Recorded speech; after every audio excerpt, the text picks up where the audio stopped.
ओम नमः शिवाय। इस वर्ष श्रावण मास उत्तर भारत में 11 जुलाई 2025 शुक्रवार से प्रारंभ हो रहा है और यह पावन मास 9 अगस्त 2025 तक चलेगा। यह वही महीना है जब समुद्र मंथन में हलाहल विष निकला था और देवताओं के कल्याण के लिए भगवान शिव ने उसे अपने कंठ में धारण किया और बन गए नीलकंठ।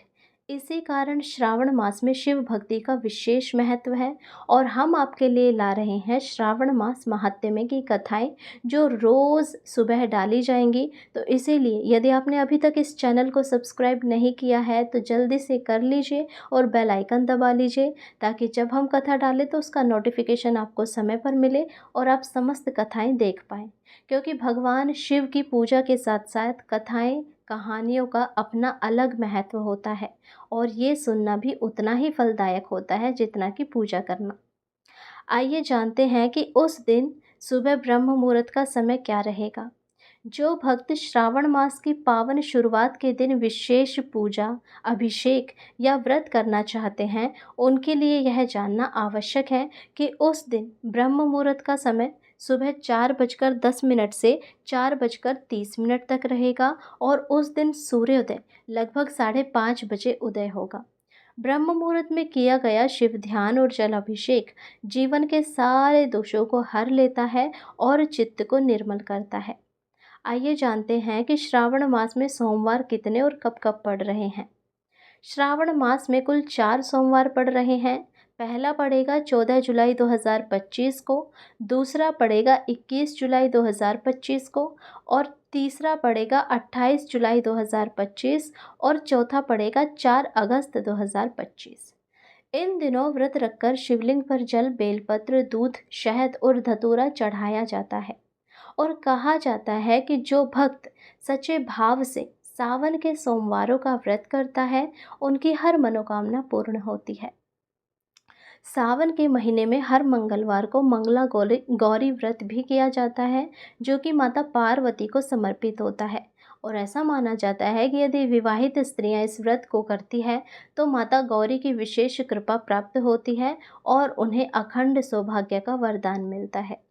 आइए जानते हैं कि साल 2025 में मंगलवार कितने और कब कब पड़ रहे हैं। साल 2025 में कुल 4 मंगलवार पड़ रहे हैं श्रावण मास के। पहला 15 जुलाई, दूसरा 22 जुलाई, तीसरा 29 जुलाई और चौथा 5 अगस्त। इस व्रत में 16 श्रृंगार करके माता गौरी की पूजा की जाती है, कथा सुनी जाती है और सखियों संग मंगल गीत गाए जाते हैं। यह व्रत गृहस्थ जीवन को आनंदमय बना देता है। और सबसे विशेष बात कि श्रावण जो मास है वो हरियाली का प्रतीक है।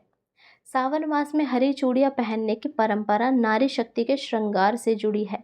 विवाहित महिलाएं इन चूड़ियों को पहनकर माता पार्वती से अपने पति की दीर्घायु, जीवन और गृहस्थ सुख की प्रार्थना करती है और कन्याएं योग्य वर की प्राप्ति की कामना के लिए चूड़ियों को धारण करती है।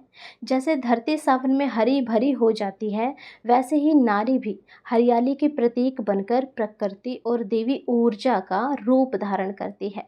सावन में झूले, कजरी गीत, चूड़ियों की खनक सब मिलकर एक भावपूर्ण अनुभूति देते हैं जो हमें हमारी संस्कृति की जड़ों से जोड़ते हैं। श्रावण मास केवल पर्व नहीं, यह एक आत्मिक यात्रा है जो हमें शिव जी से जोड़ती है। हर सोमवार की भक्ति, हर मंगलवार की श्रद्धा और हर चूड़ी की खनक, ये सभी हमें याद दिलाते हैं कि जीवन का सच्चा सौंदर्य भक्ति में है, प्रेम में है और श्रद्धा में है। तो इस सावन केवल चढ़ाइए जल नहीं, चढ़ाइए अपने भाव, अपने श्रद्धा और अपने कर्म, क्योंकि शिव जी वही नहीं जो कैलाश में बैठे हैं, शिव वही है जो हर हृदय में बसते हैं। यदि आपको ये जानकारी और वीडियो अच्छी लगी हो तो प्लीज़ चैनल को सब्सक्राइब करें, वीडियो को लाइक ज़रूर करें। आप जब वीडियो को लाइक करते हैं तो हमें ये लगता है कि आपको हमारे द्वारा ये सरल भाषा में दी गई जानकारी अच्छी लगती है और आप ऐसी ही सरल भाषा में कथाएं कहानियाँ सुनना चाहते हैं।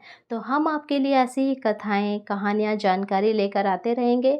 बस आप हमें अपना प्यार दिखाते रहिए, वीडियो को लाइक कीजिए, चैनल को सब्सक्राइब कीजिए और कमेंट बॉक्स में हर हर महादेव अवश्य लिखें। हर हर महादेव, जय शिव शंभो।